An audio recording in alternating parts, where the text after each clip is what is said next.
Evelyn moved through the penthouse with the silent precision of a ghost haunting its own gilded cage. The marble floors reflected cold perfection, the city lights a dazzling distant spectacle beyond the floor-to-ceiling windows. 10 years. 10 years of playing the serene, supportive wife, a role tailored as impeccably as the silk she wore. Julian saw only the surface, the elegant hostess, the uncomplaining companion, the placid pool, reflecting his own monumental success. He never looked deeper. He mistook her stillness for emptiness, her silence for submission. He saw a decorative fixture, easily replaced when a newer model caught his eye. He didn't see the roots, buried deep and patient in the fertile darkness he'd provided through his own carelessness. He didn't see the quiet architect, meticulously drafting blueprints with every careless boast, every overlooked vulnerability, every dismissive gesture. He saw the silk.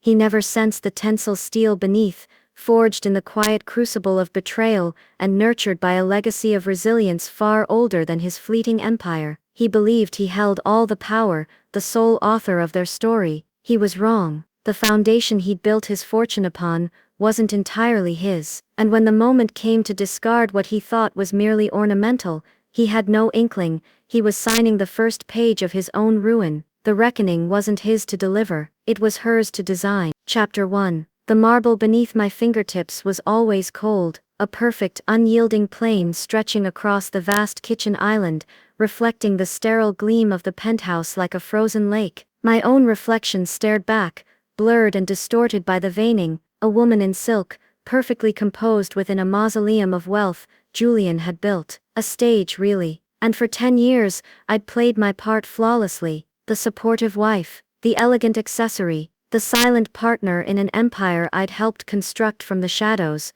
brick by invisible brick. Outside, the city pulsed, a relentless heartbeat of ambition and chaos. Inside, silence reigned supreme, thick and cloying, broken only by the metronomic ticking of the Breguet marine clock Julian had acquired at auction. An absurdly expensive metronome marking time he never spent within these walls, time he dedicated solely to the ever-expanding monument to himself. The silk of my dressing gown whispered against my skin as I moved towards the espresso machine. Another costume. This particular shade, a pale icy blue, had been Julian's suggestion. It brings out the gray in your eyes, Evelyn. Serene.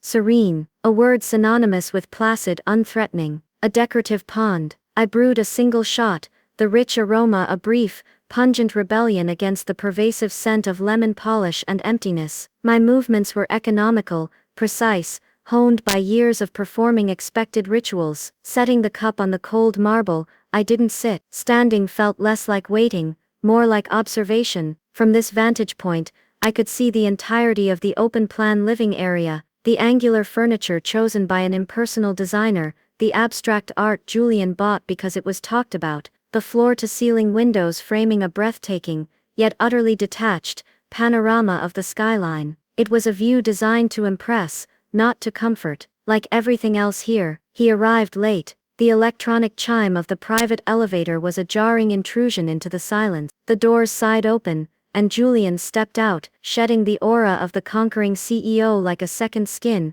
though traces clung to him. The sharp cut of his Savile Row suit, the faint tension around his eyes. He didn't immediately see me, his attention snagged by his phone, thumb scrolling with impatient flicks. Then he looked up, a brief perfunctory nod, devoid of warmth. Evelyn. Julian. My voice was calm, a smooth stone dropped into still water, no ripple. He crossed the space, dropping his briefcase onto a low glass table with a careless thud that made the surface vibrate. As he passed close to where I stood by the island, a scent drifted towards me. Not his usual vetiver cologne, something lighter, sweeter, cloyingly floral. Jasmine, gardenia. It clung faintly to the wool of his jacket, a discordant, sickly note in the sterile air of the penthouse. Not the first time. A familiar ache, dulled by repetition, throbbed dully beneath my ribs. It wasn't jealousy. Not anymore. It was the casualness of it, the utter disregard, a flicker in his eyes as they met mine, impatience, distraction, a complete absence of the man who, years ago, might have crossed the room just to touch my hand. He bypassed the chair opposite mine at the vast, unused dining table, a monument to family dinners that never materialized, gatherings that remained perpetually deferred in favor of mergers and market fluctuations. Instead, he poured himself a tumbler of whiskey, neat, the amber liquid, catching the low evening light filtering through the windows. He took a long swallow, his gaze fixed on the cityscape, his back partially turned to me, silence stretched, thick and uncomfortable. The ticking clock marked the seconds. Long day? I finally asked, the question of formality as ingrained as the silk I wore. The Singapore deal. He didn't turn, tighter margins than expected, had to push hard. His voice was rough, edged with the fatigue of battle, but also a familiar restless energy. The thrill of the fight, the acquisition, always the next mountain. I traced the rim of my espresso cup, the porcelain warm against my skin. I see. What else was there to say? He hadn't shared the intricacies of his business with me in years, not since the early days when we were partners in every sense, burning the midnight oil over takeout containers and shared dreams, back when his eyes held warmth when they looked at me, not this detached assessment. The silence returned, heavier now. The floral scent seemed to intensify in the quiet. A memory surfaced, sharp and unbidden, rain lashing against the windows of a cramped borrowed apartment. Julian, soaked to the skin, bursting through the door, laughter bubbling out of him as he shook water from his hair like a dog. Got the funding, Evie.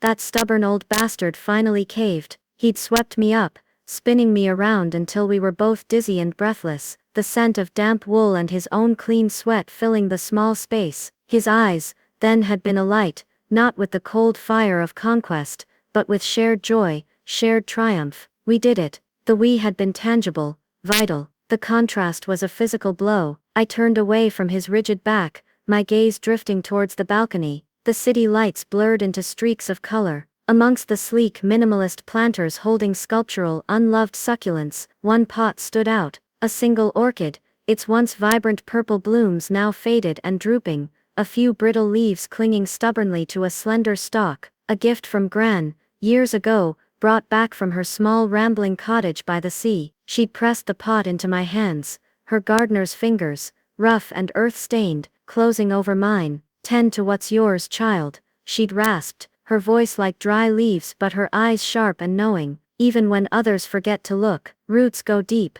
even when you can't see 'em." I hadn't tended well. I'd let the demands of this gilded life, the slow erosion of us's, distract me. The orchid was a testament to neglect, yet it clung to life, a fragile symbol of forgotten resilience. The soft clink of glass on glass pulled me back. Julian had finished his whiskey. He turned, finally, his expression unreadable. He walked towards the glass table, not towards me. From his briefcase, he withdrew a slim legal-sized folder. The sound it made as he placed it on the pristine surface was small, yet deafening in the silence. Final, like the click of a lock engaging. "It's time, Evelyn." His voice was flat, devoid of inflection, businesslike, efficient. "We need a clean break." My breath hitched, a tiny almost imperceptible catch in my throat. I didn't move, my gaze fixed on the folder, crisp white paper visible at the edge. The world seemed to narrow, the vast penthouse shrinking to the space between me and that table, between me and him. The ticking clock faded. All I heard was the frantic drumming of my own heart against my ribs. He misinterpreted my stillness. "You'll be comfortable," he continued, gesturing vaguely, dismissively, towards the folder. "More than comfortable. The settlement is generous, everything's outlined. The penthouse, naturally, remains mine." Naturally. The word landed like a pebble. Of course it remained his. It was part of his empire, his monument. I was merely vacating the premises. An image flashed, bright and painful, her face, the young associate from the Singapore deal he'd mentioned offhandedly weeks ago. Sharp Evelyn. Reminds me of, well, of us, back in the trenches. Vibrant, uncomplicated, unburdened by years of shared history and silent compromises. Everything I had been trained not to be in this role. The betrayal wasn't the affair itself, it was the utter erasure, the casual assumption of my compliance, my passivity, my fundamental nothingness in his grand narrative. The final confirmation that the woman he saw now bore no resemblance to the partner he'd once chased through the rain, or the woman who had quietly, brilliantly, helped him build his foundations. He saw only the silk-clad surface, the serene pond. He never looked deep enough to see the currents beneath. The ache beneath my ribs solidified into something cold and heavy, like a stone settling in my gut. Betrayal, yes, but deeper, older, was the profound grief for the man I thought I'd married, the partnership we'd shared. The ghost of that rain-soaked laughter echoed in the hollow space he'd left within me. The orchid on the balcony seemed to wilt further in my peripheral vision. He nudged the folder slightly towards me. It's all straightforward. Sign where indicated. He produced a pen from his jacket pocket, a heavy, gold Mont Blanc, another symbol of his success. He placed it beside the folder with a soft click, an implement of finality. I pushed myself away from the island counter. The marble's chill seeped through the thin silk of my gown. My legs felt distant, disconnected, but they carried me the few steps to the glass table. The surface reflected the ceiling lights, fractured, distorted. I saw fragmented glimpses of myself, a pale face, wide eyes, the icy blue silk. The pen lay there, gleaming, heavy with the weight of endings. I picked it up, the cool metal bit into my fingers. It felt alien, yet familiar. How many times had I signed documents as his wife? Charity galas, property deeds, endless paperwork that cemented his world. This was different, this was unmaking. I opened the folder. The dense legalese swam before my eyes, clauses about asset division, non-disclosure, final settlements, words designed to sever, to quantify the unquantifiable. My gaze skipped over the figures, large, impersonal numbers. Generous, he'd said, generous for the discarded prop. My eyes found the signature line, waiting, blank, empty. A tremor started deep within me, a seismic shift threatening to crack the serene facade. It clawed its way up my spine, tightening my throat, threatening to spill over as tears, or words or a scream that would shatter the perfect glass around us. I closed my eyes for a fraction of a second. Roots go deep, even when you can't see him. Grand's voice, raspy but firm, cut through the rising panic. Tend to what's yours. What was mine? Not this penthouse, not this life of sterile performance, not him, not anymore. I opened my eyes. The tremor was gone. Pressed down, locked away beneath layers of ice formed over years of quiet endurance. My hand was steady, absolutely steady. I uncapped the pen, the nib hovered over the paper for a heartbeat. Then my signature flowed. Evelyn Thorne. The letters were elegant, precise, utterly devoid of the storm raging beneath the surface. The pen I'd wielded for him countless times, now served my quiet, irrevocable severance. I capped the pen. The soft snick echoed in the silence. I placed it back on the glass table, beside the folder. Then, I raised my gaze to meet his. He was watching me, a flicker of surprise in his eyes, quickly masked by, what? Relief? Satisfaction? The successful conclusion of another transaction. There were no tears on my face, no pleas, only a stillness as deep and impenetrable as the ocean trench. The quiet surface concealed the powerful, relentless currents below, currents he had never bothered to fathom. As you wish, Julian, I said. My voice was calm, clear, colder than the marble countertop. 3 words, a world of meaning. Acceptance, on the surface perhaps, but beneath, it was the first deliberate stone laid in a foundation of my own making. The silk felt less like armor now, more like a chrysalis I was ready to shed. He blinked, momentarily wrong-footed by the lack of expected drama, the absence of the broken wife he'd anticipated. He recovered quickly, giving a curt nod. Good. My lawyer will be in touch regarding the final details. I'll arrange for your things to be moved to, wherever you decide.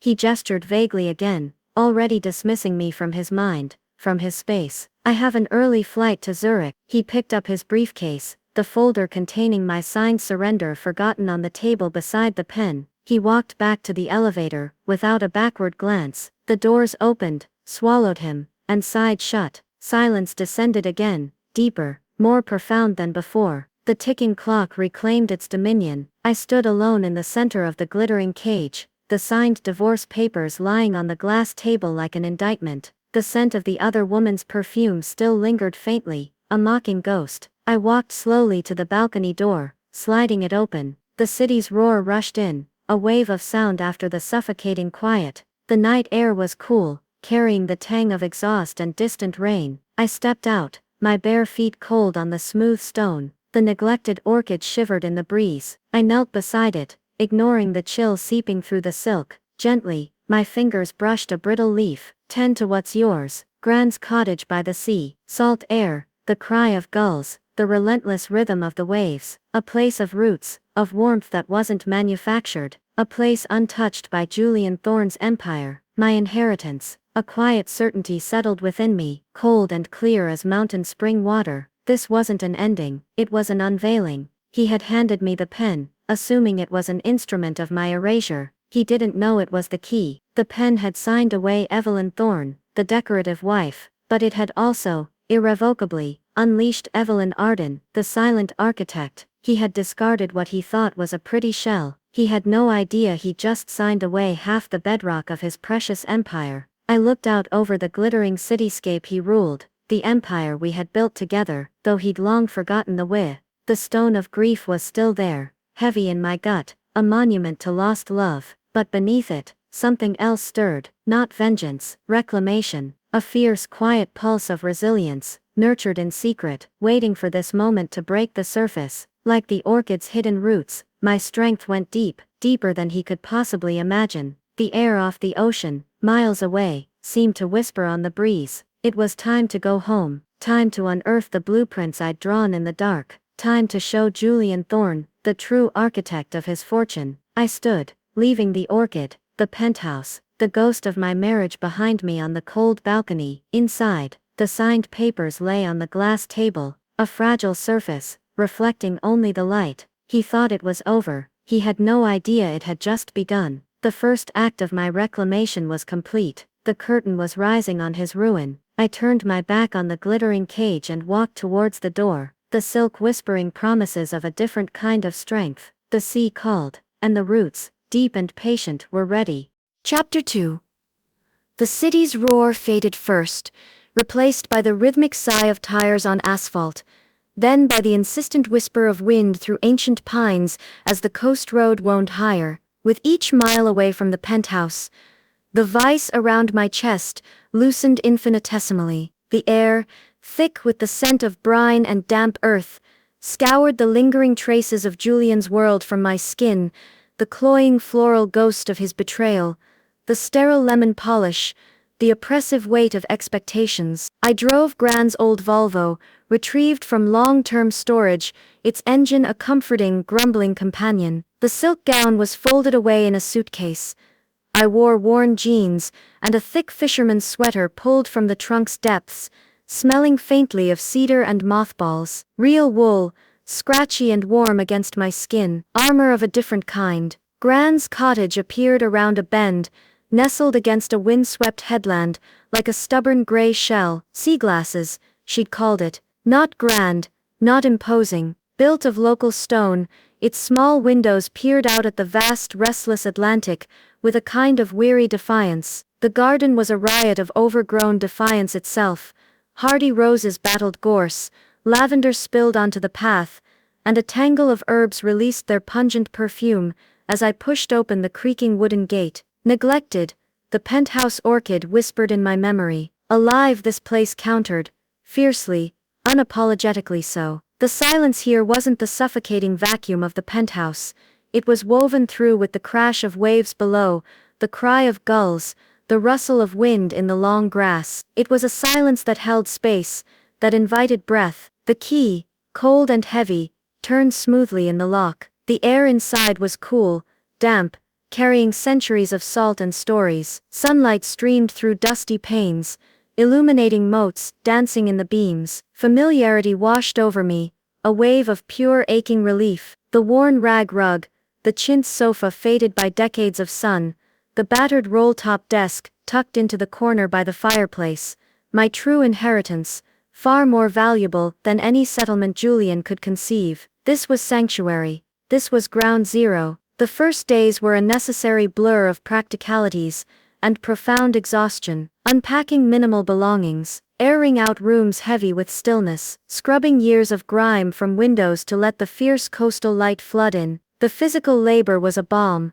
a way to quiet the churning thoughts, the echoes of Julian's dismissive voice, the phantom scent of jasmine. I slept deeply, dreamlessly, lulled by the ocean's constant murmur, a sound that seeped into my bones, washing away the residue of the gilded cage. One rain-lashed afternoon, the wind howling around the cottage like a banshee. I stood before the roll-top desk, my heart thudded against my ribs, a counterpoint to the storm outside. This was the threshold. Behind this scarred oak lay the seeds I'd planted in darkness, nurtured with meticulous, silent care. 10 years of playing the serene, decorative wife, while my mind, honed by necessity, and a fierce hidden pride, worked differently. Julian's careless boasts over dinners he barely tasted, competitors he underestimated, small startups he dismissed as pet projects, had been fertile ground. Gran's modest inheritance, carefully shielded from Julian's awareness, wasn't frittered on baubles. It was seed capital, sown with the precision Gran used for her heirloom tomatoes. My fingers traced the cool, smooth curve of the desk's roll-top. A memory surfaced, sharp and clear, grandfather's voice, crackling over a long-distance line years ago, before Julian's empire truly swallowed us. "Understand the structure, Evie," he'd rasped, the sound of his drafting pencil scratching faintly in the background. "The foundation, the load-bearing walls, that's where the real power lies, girl. Not in the fancy cornices everyone admires. Anyone can see the cornices. Find the foundation." He'd been talking about a building, but the lesson had sunk deeper. Julian built monuments to himself.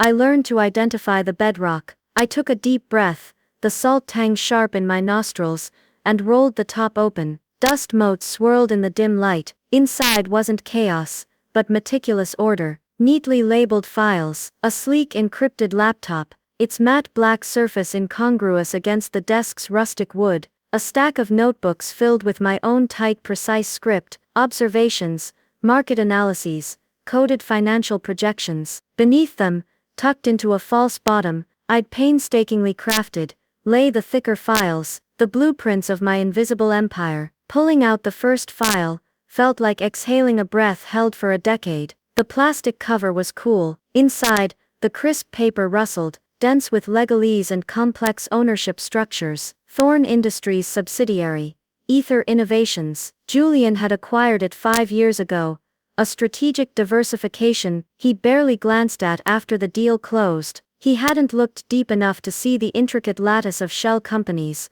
the careful acquisition of shares before his own bid, orchestrated through intermediaries, who reported only to a discrete, numbered account, my ownership stake, buried so deep within the corporate architecture, it was invisible unless you knew exactly where to look, unless you understood the foundation. Another file, Viridian Holdings, another pet project he'd absorbed, unaware that the struggling tech firm's real value lay in patents I'd quietly helped secure through a separate legal entity I controlled, patents now integral to Thorne's flagship product line. My grandfather's lessons echoed. Find the load-bearing walls. These patents, this subsidiary, they weren't just assets, they were structural supports Julian didn't know he relied upon. Spreading the documents across the worn desktop, illuminated by the single brass desk lamp, felt like laying out battle plans. But it wasn't war, it was revelation. It was pulling back the curtain on a stage I'd helped build, unseen. The encrypted laptop whirred to life, its screen casting a pale blue glow. Spreadsheets bloomed, complex webs of numbers and holdings, a testament to years of disciplined secret cultivation. Each entry, each percentage point, was a silent act of defiance, a root growing deep in the dark, while the surface bloomed with Julian's oblivious glory. Gran's voice, raspy but firm, "Tend to what's yours, child." I had. A wave of cold clear certainty washed over me, colder than the Atlantic spray lashing the windows. This wasn't about vengeance, it was about truth. It was about forcing the world, forcing him, to see what he had dismissed, what he had assumed was merely decorative. It was reclaiming the foundation he'd built upon, unaware it was mine. The storm outside reached a crescendo. Rain hammered the roof, wind screamed. Inside, the cottage felt like the calm eye. I picked up the secure satellite phone, a relic from my grandfather's more adventurous days, kept functional and untraceable. One number was pre-programmed. Arthur. My voice sounded strange in the quiet room, clear and steady despite the tumult outside. Evelyn. Arthur Vance's voice was gravelly, familiar, a lifeline stretching back to my childhood, to Gran, to a time before empires. He was more than Gran's lawyer, He was a friend who'd never patronized me, who'd watched Julian's rise with a shrewd, silent understanding.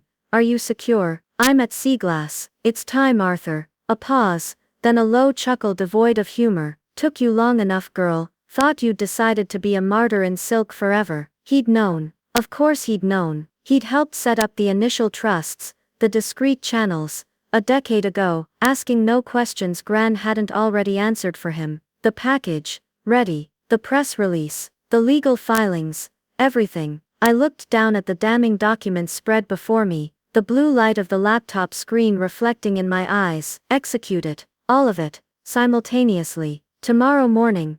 Consider it done, no hesitation, just the grim satisfaction of a long-awaited move. He won't know what hit him. He never looked, Arthur, I said quietly, my gaze drifting to the rain-streaked window, the churning gray sea beyond. He never looked below the surface. Fools seldom do, Evelyn. Fools seldom do. The line clicked dead. The silence after the call felt different, charged, anticipatory. The storm outside was abating, the wind dropping to a mournful sigh. I moved to the small window overlooking the wild garden. The rose bushes, battered but unbroken, glistened with rain. Beyond them, the ocean stretched to the horizon, vast, powerful, and utterly indifferent. My reflection in the rain-spattered glass was clearer than it had been in Julian's polished marble, eyes wide, face pale, but set, resolute. The silk-clad ghost was fading. Someone else looked back, someone who understood foundations. Sleep was impossible. I brewed strong tea in Gran's chipped enamel pot,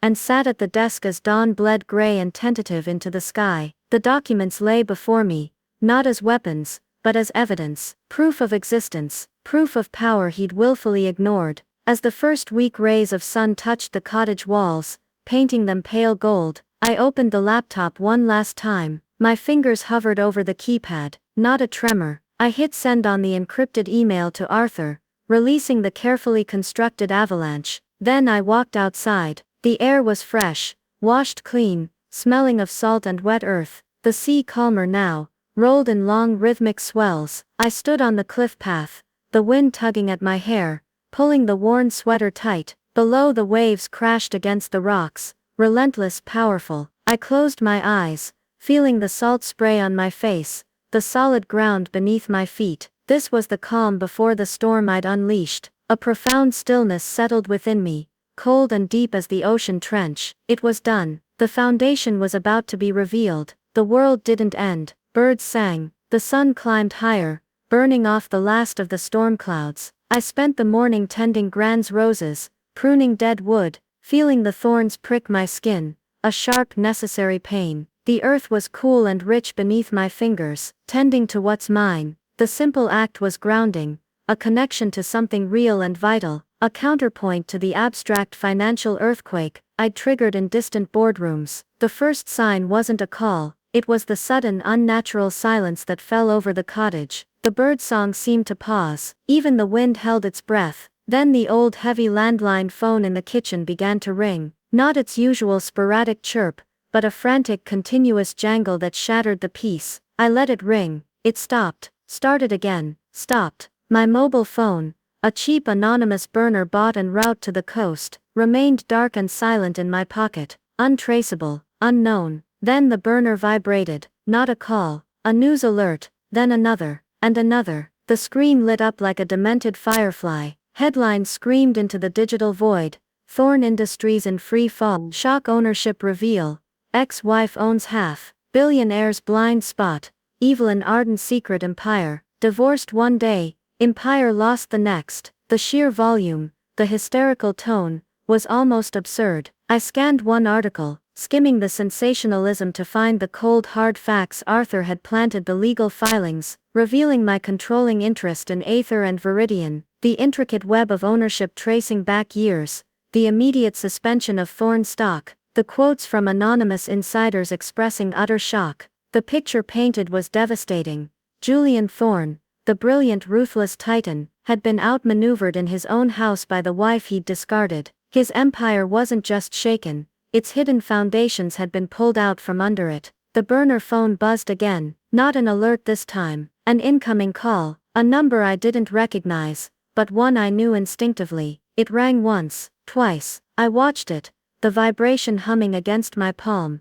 On the third ring, I silenced it, let it go to voicemail. The silence returned, thicker now, pregnant with the echo of distant chaos. Minutes later, the phone indicated a new message. I pressed play, holding the phone to my ear. Static, a ragged gasping breath, then his voice, not the cool, commanding CEO, not the dismissive ex-husband. This voice was stripped bare, raw, shredded by disbelief and a dawning primal terror. It trembled, cracked, barely recognizable. Evelyn. A gasp. What have you done? How? Another ragged breath, the sound of glass shattering in the background. How could you, all these years, playing that mouse? The word was a venomous hiss, dissolving into a choked sound that could have been a sob or a curse.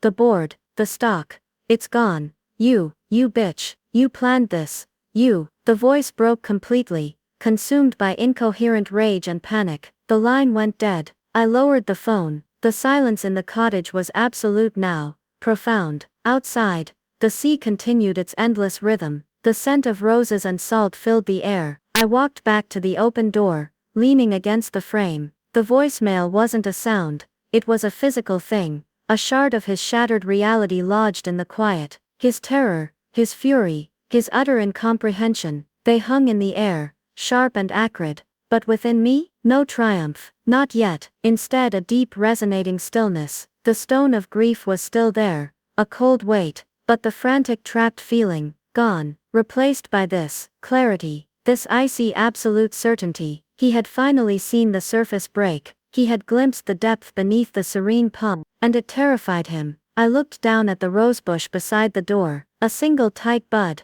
previously hidden, had unfurled slightly overnight, despite the storm. Its petals were a deep defiant crimson. I reached out, not to pick it, but to gently touch a velvety petal. A small fierce smile touched my lips, the first genuine one in years. It felt strange on my face, like using a long-forgotten muscle. The chrysalis of silk was fully shed. The architect had stepped into the light. The foundation was laid bare. The reckoning had just begun, and for the first time in a decade, I felt the quiet unshakable pulse of my own power, resonating in time with the sea. It was a cold fire, banked for years, now finally free to burn.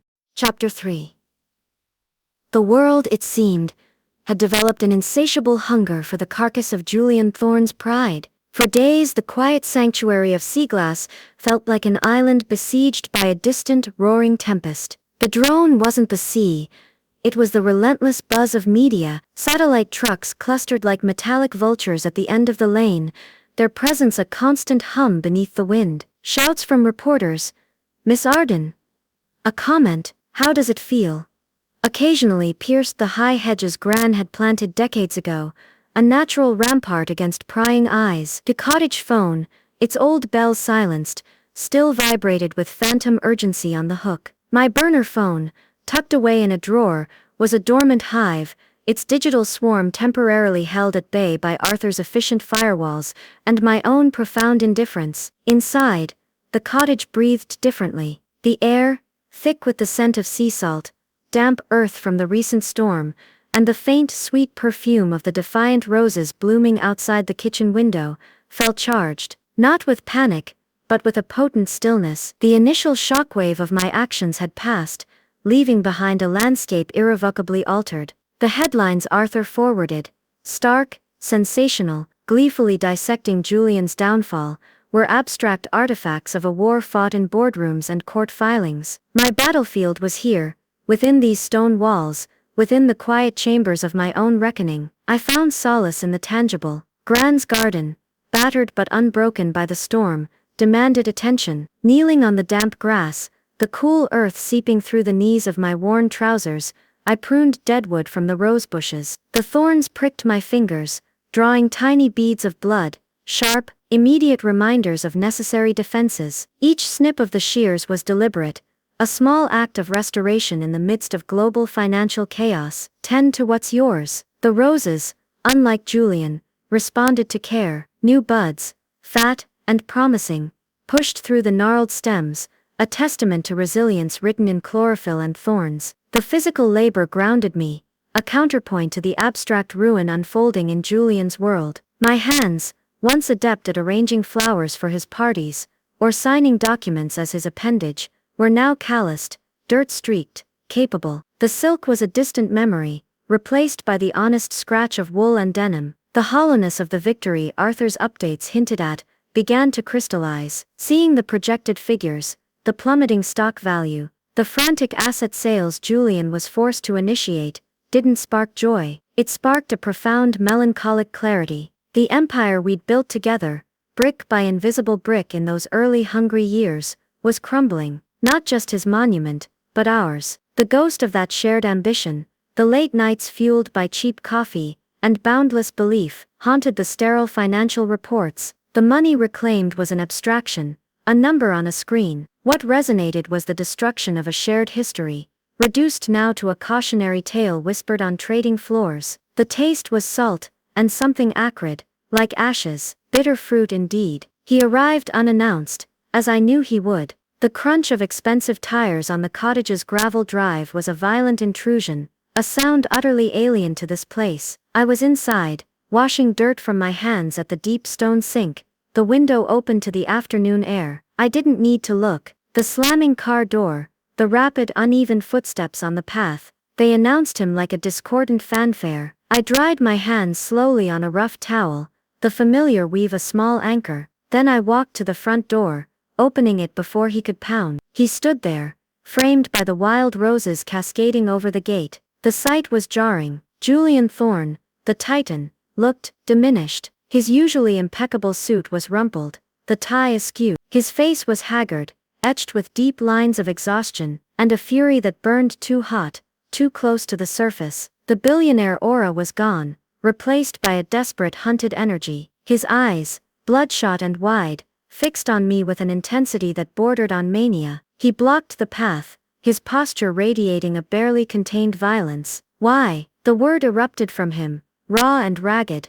tearing through the peaceful air like shrapnel. It wasn't a question, it was an accusation hurled from the depths of his incomprehension. All these years, he took a step closer, his breath coming in short, sharp gasps. The scent of stale coffee and expensive cologne warred with the salt and roses, playing the meek little wife. The mouse, was it all just waiting? Spittle flecked his lips. Did you get off on it? Watching me, pretending to be nothing while you plotted. His words hung in the air, ugly and desperate. I didn't flinch. The tremor I might have felt weeks ago, standing in the penthouse, was absent. A deep cold calm had settled in its place. I met his gaze, holding it. In his widened bloodshot eyes, I saw my own reflection, clearer, sharper than it had ever been in his penthouse glass. I saw a woman with wind-tangled hair, wearing old clothes, standing firmly on her own ground. I saw the architect, unveiled, meek, no, patient, observant. The thought surfaced, crystalline. I learned from the best manipulator I ever knew. You taught me how power truly moves, in whispers, and unseen leverage. Gran taught me to cultivate. Grandfather taught me structure. You taught me the devastating cost of invisibility, the power that lies in being utterly underestimated. The silence stretched, thick with his rage and my stillness. He shifted, the movement jerky, expecting a denial, an explanation, tears, something to feed his narrative of victimhood or betrayal. I offered none. The quiet was its own answer, more unnerving than any defense. My voice, when it came, was low, steady, carrying effortlessly on the salt breeze. It held no heat, no malice, only the cold factual weight of truth. I was never playing, Julian. I was building. I paused, letting the word land. On land you didn't know you'd given me. His fury seemed to stutter, momentarily derailed by the stark simplicity, the utter lack of expected drama. His gaze flickered over my face, searching for the wife he knew, the woman he'd dismissed. He found only the architect, the owner of half his ruined foundation. The realization struck him then, visible as a physical blow. His shoulders slumped fractionally. The furious red drained from his face, leaving behind a sickly pallor. The horror wasn't just about the money, the public humiliation. It was the dawning gut-wrenching comprehension that the empire he'd prized above all else, the symbol of his ruthless brilliance and self-made status, had always rested, in part on my unseen strength. His freedom to discard me, His casual assumption of my irrelevance had been the ultimate, catastrophic arrogance. The bedrock of his identity, the self-made titan, was sand. He whispered, the word escaping like a dying breath. He looked past me, into the dim cottage interior, then back at me, his eyes wide with a new kind of terror. You were always there, in the structure. He ran a trembling hand through his disheveled hair. The patents, ether, viridian, the load-bearing. He choked on the words, the architectural terminology. Grandfather had taught me, now a weapon in his own mouth. You didn't just take it, you were it. The collapse wasn't just financial, it was existential. The victory felt hollower than ever, tasting of metal and despair. Then, the ghost of the past flickered, a desperate gambit. His eyes softened, almost imperceptibly. The ghost of the charming hungry man, who chased me through the rain, resurfaced, a phantom summoned by utter desperation. He took another step, closing the small distance between us. His hand reached out, not in anger this time, but with a tentative, almost pleading gesture. His fingers brushed my forearm, just below the rolled-up sleeve of my sweater. Evie, his voice dropped, roughened, attempting the old intimacy, the nickname he hadn't used in years. It felt like a foreign word. Look at this mess. We could. It's not too late, we can fix this, together. Like before, his touch was alien, cold, despite the warmth of the day, the memory of that rain-soaked laughter, the shared triumph, the feel of his arms around me in that cramped apartment, slammed into the present with jarring violence. It clashed horribly with the man before me, the one who'd placed divorce papers on a glass table, who'd dismissed me with a gesture. The man whose touch now felt like a violation of the ghost he was invoking. The romantic gesture was grotesque, a final clumsy attempt to manipulate a past that was irretrievably dead. A wave of revulsion, cold and absolute, washed over me. Not anger, not hatred, a profound bone-deep rejection of the lie he was offering, of the man he'd become. The ghost was laid to rest, finally. There was no whir. There hadn't been for a long time. I didn't recoil violently. I didn't snatch my arm away. My movement was deliberate, controlled, possessing a terrifying finality. I lifted my hand and removed his fingers from my arm. The action wasn't harsh, but it was irrevocable, like closing a heavy leather-bound ledger on a bankrupt account. It was too late, I said, my voice devoid of inflection, colder than the Atlantic depths. The moment you handed me that pen, Julian. I held his gaze for a second longer. Long enough for him to see the absolute absence of the woman he thought he knew, the utter lack of path back. Then, I turned, not fleeing, but deliberately disengaging. I walked back towards the open cottage door, towards the scent of herbs and old wood, towards the solidity of the worn stone threshold. I didn't look back. I didn't need to. The silence behind me was absolute, broken only by the ragged hitch of his breath. He didn't call out again. He didn't follow. The path behind me remained empty. I closed the cottage door softly. The familiar click of the latch was a punctuation mark. Leaning back against the solid wood, I closed my eyes. The stone floor was cool beneath my bare feet. The scent of the sea, the roses, the cottage itself, enveloped me. Outside, the wind sighed through the pines. No sound of retreating footsteps. He was still out there, I knew, shattered on the path, like the expensive glass he'd broken in his voicemail rage. But his presence was already receding, becoming part of the landscape's past. Later, needing the vastness, the indifference of the ocean to wash away the residue of that encounter, I walked the cliff path. The wind whipped my hair, tugged at my simple linen shirt. No silk, no armor needed here. Below, the sea crashed against the black rocks, relentless, powerful, carving its own destiny, regardless of human dramas. I stopped, breathing deep, filling my lungs with the clean, sharp air. The vastness no longer felt like isolation, but like limitless possibility. The scars Julian had left were there, deep and permanent, like the gnarled, twisted roots of the ancient hawthorn, clinging to the cliffside. But they were my scars now, my roots. They didn't define me by his betrayal, nor were they anchors to the wealth I'd reclaimed. They were part of the topography of who I had become. I was no longer the hidden architect, nor the discarded wife. I was the architect of this quiet, resilient life, building anew on ground I owned, inch by solid inch. Back at the cottage, as dusk painted the sky in bruised purples and gold, I stood by the defiant rosebush beside the door. The tight crimson bud I'd noticed earlier had unfurled fully overnight. It was perfect, velvety, vibrant against the weathered stone. I reached out, not to pick it, but to gently trace the curve of a petal with my fingertip. It was soft, yet resilient. It had weathered the storm, pushed through the dark, and found the sun. The gesture was small, intimate, a connection to life persisting. A small fierce smile touched my lips, echoing the bloom's silent triumph. It felt right, natural, like coming home to a face I'd forgotten I possessed. The chrysalis was gone, the roots held firm. The architect surveyed her domain, not with grand designs of conquest, but with the quiet satisfaction of foundations truly laid, of ground finally claimed. The sea murmured its ancient song. Inside the cottage, the silence was no longer empty, but full of the promise of a life rebuilt, one deliberate, resilient breath at a time. The battle was over, the quiet work of living, truly living, had just begun. Chapter 4. Time at Seaglass unfolded differently. Not in the jagged high-stakes ticks of Julian's brigade, nor the suspended animation of the penthouse, but in the slow, sure rhythm of tides and seasons. The distant roar of the media circus eventually subsided, replaced by the ordinary sounds of life reclaiming its space.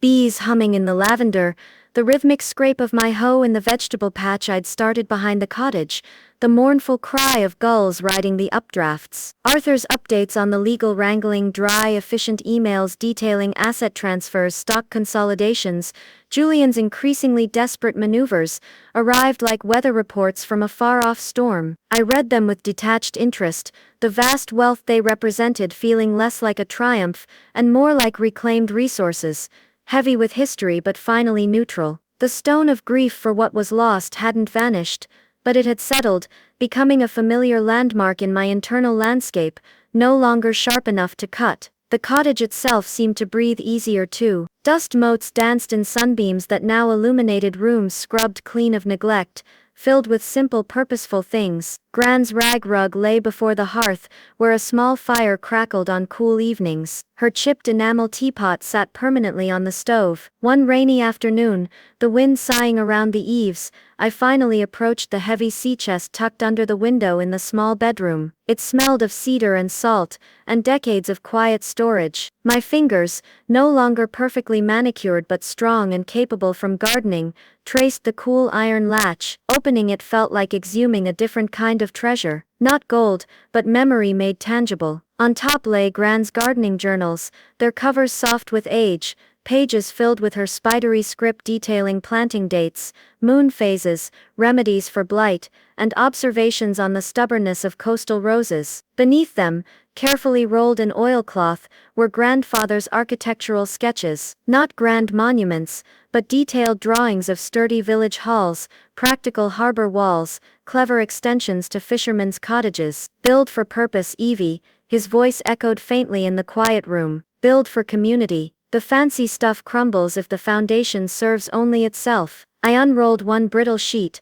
a cross-section of a community center roof, meticulously annotated. The lines weren't weapons anymore, not blueprints for corporate warfare. They were inspiration, a legacy of building for something, not just against someone. The past wasn't a burden, it was fertile soil. I spread the journals and sketches on the worn kitchen table, weighted down by smooth sea stones. Sunlight streamed through the window, illuminating the faded ink, the precise pencil lines. This wasn't just nostalgia, it was orientation. I wasn't merely surviving Julian's fallout, I was choosing what to cultivate next. The hesitant email arrived on a blustery morning, subject line simply, Evelyn? The sender address, lisbeth.arden@gmail.com, sent a jolt through me. My younger sister, the chasm Julian's ascent, and my subsequent submersion into his world, had carved between us felt suddenly vast and painful. Years of polite distance, missed birthdays,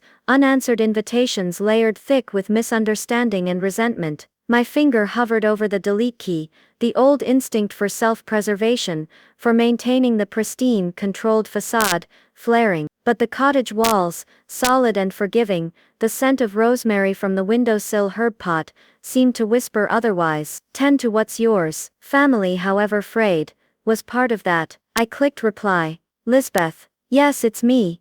I'm at Gran's, sea glass. Would be good to see you if you'd like. Simple. No explanations, no apologies offered or demanded, just an open door. She arrived 2 days later, driving a sensible hatchback, looking both wary and hopeful. We met on the cliff path, the wind whipping our hair, the sea a vast, indifferent audience below. Awkwardness hung thick for a moment, a tangible thing. Then without a word, we turned and walked back towards the cottage. Inside, the silence was less charged. I filled Gran's teapot. Lisbeth ran a finger over the spines of the gardening journals on the table. Gran always said you had her green thumb, she said quietly, her voice rougher than I remembered, older, only recently remembered how to use it. I replied, setting mismatched mugs on the table. The simple act of pouring tea, the shared scent of chamomile and lemon balm, began to dissolve the years of ice. We talked haltingly at first, skirting the giant, Julian-shaped elephant in the room. We talked about Gran, her fierce independence, her terrible rhubarb wine, the way she could silence a room with a look. We talked about grandfather's quiet brilliance, his frustration with flashover function. Memories surfaced, warm and shared, a tapestry woven before empires and betrayals. The familial bond, strained and neglected, wasn't magically whole, but a tentative thread was reconnected, fragile but alive. Found family wasn't just a concept. It was the shared history in a chipped mug, the unspoken understanding in a hesitant smile. We walked the shore later, collecting smooth gray stones, the silence between us now companionable, filled with the roar of the waves, and the ghosts of our shared past,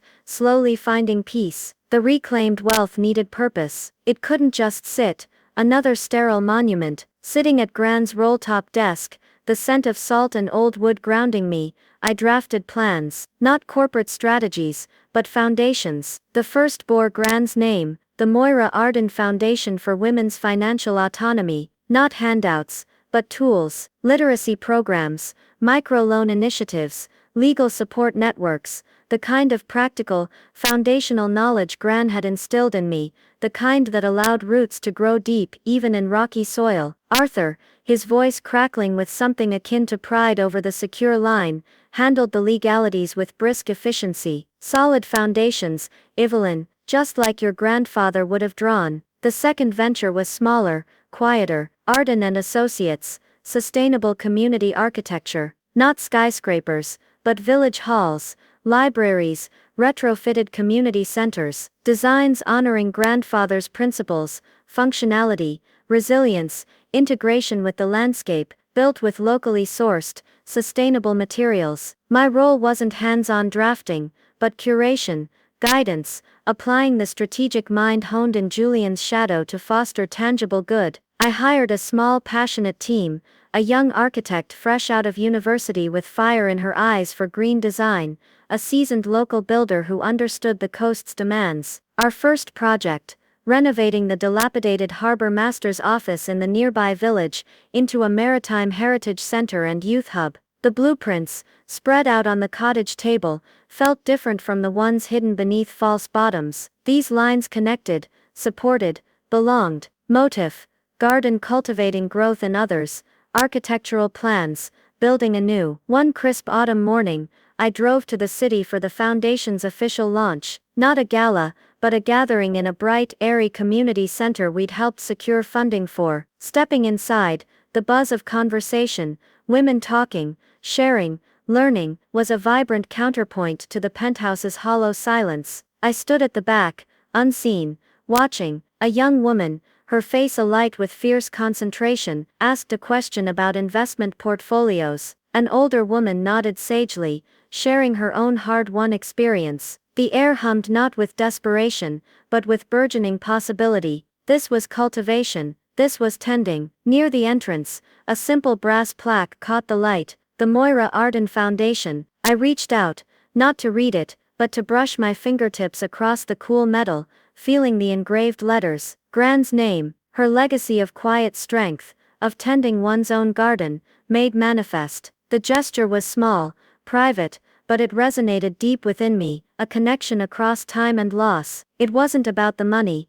it was about the purpose it now served. The foundation was Gran's rose, blooming vibrantly in unexpected soil, returning to sea glass felt like coming home to my bones. The city's energy was stimulating, but the cottage's quiet resilience, the vastness of the sea, was where my roots truly dug in. I walked the cliff path, as dusk painted the sky in fiery streaks, the wind whipping my simple linen shirt.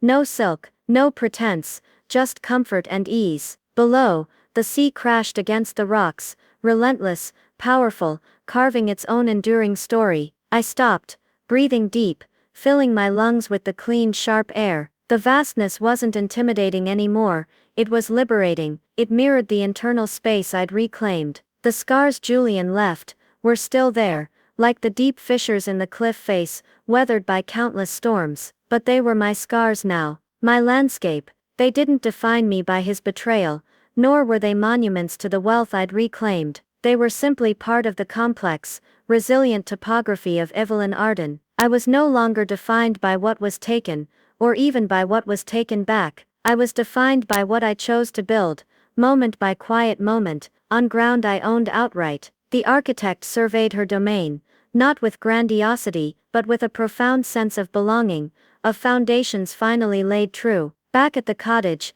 lamplight spilled golden onto the worn table where grandfather's harbor master blueprints lay. A single perfect crimson rose from the bush beside the door, stood in a jam jar filled with seawater, its reflection shimmering in the dark window glass. I sat down, not to strategize or reclaim, but simply to sketch. A small addition to the cottage, a sunroom off the kitchen, filled with plants, a place for winter light and sea views. The lines flowed easily, purposefully, not a fortress, not a monument, but a space for growth, for light, for quiet contemplation. The sea murmured its ancient song against the shore. Inside the cottage, the silence was rich and full, not empty, but resonant with the quiet pulse of a life reclaimed, stitch by resilient stitch. The frantic drumming of my heart in the penthouse, the cold fury after Julian's signing, the electric tension of the reveal, all had settled into this deep, steady rhythm. The battle cries were over.